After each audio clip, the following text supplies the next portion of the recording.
So our next question is, how do we know that our knowing isn't our higher self? And this is very compartmentalized. I will say to you that there are imposters that will attempt to influence you. There are many imposters.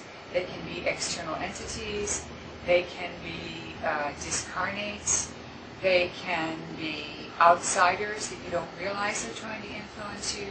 They could be former teachers that are trying to stay connected to you because they think they're supposed to still be your teacher. It could be anything. And there are many ways that you can be influenced that you don't realize it. So this is something that's very purposeful but is very accurate. You always ask, is this my higher self?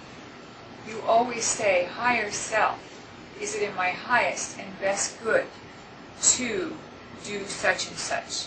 If you get a message that says you need to stop at the grocery store on the way home, and this actually happened to me in the early years. I was working full time. I had my 4 sons at home.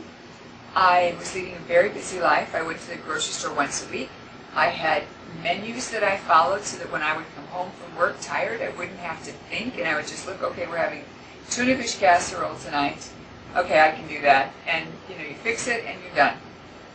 And on my way home, the grocery stores were on the way home, and I lived far enough out of the main city from my corporate job that if I was going to go to the grocery store, I should stop on my way home. But you know that when you come home from work, you're tired.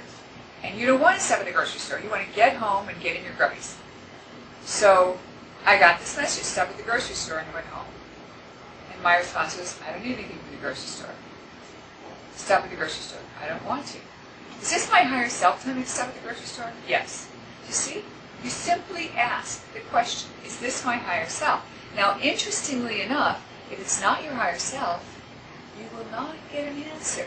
And someone said to me once, well, I don't get an answer, when I ask my higher self. And I said, I have the same problem at home with my sons. No one knows who ate the last cookie in the cookie jar. Now, why does no one know the answer? Because the other 3 would pound the guy that ate the last cookie and didn't share. So you look at this, and the reason you don't get an answer is because your lower self, or the entities, or the discarnates that have moved into your body are not going to respond, hey, I did that, because then you'll do something about it and change the status quo. So if you get a non-answer or the absence of an answer, then it's not your higher self. Then you can go back and ask new questions and do a reframe.